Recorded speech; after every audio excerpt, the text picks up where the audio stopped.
Palestinians are celebrating a rare victory.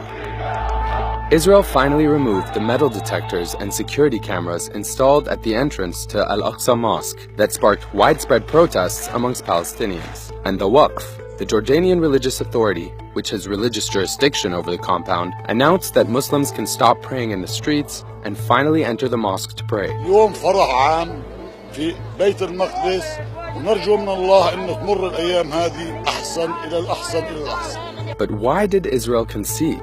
Well, the sheer number of Palestinians who showed up was massive, and the size of the crowds alone speaks volumes. Because Israel maintains strict restrictions on the movement of Palestinians from the West Bank and Gaza here to Jerusalem, and they generally have a policy of denying many Muslim visitors from entering.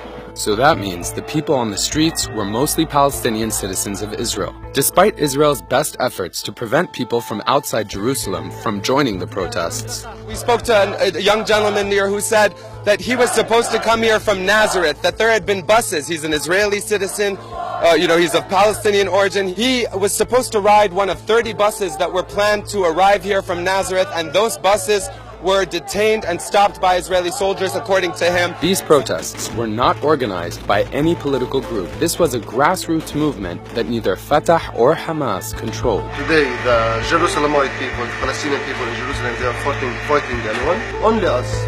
And when Israel put up the barriers, it knew that it was playing a very dangerous game with one of Islam's holiest sites. You see, Al-Aqsa is much more than a spiritual site for Muslims around the world. To Palestinians in particular, it's the symbol of their identity, regardless of their faith. Israel know very well that the mosque is a red line.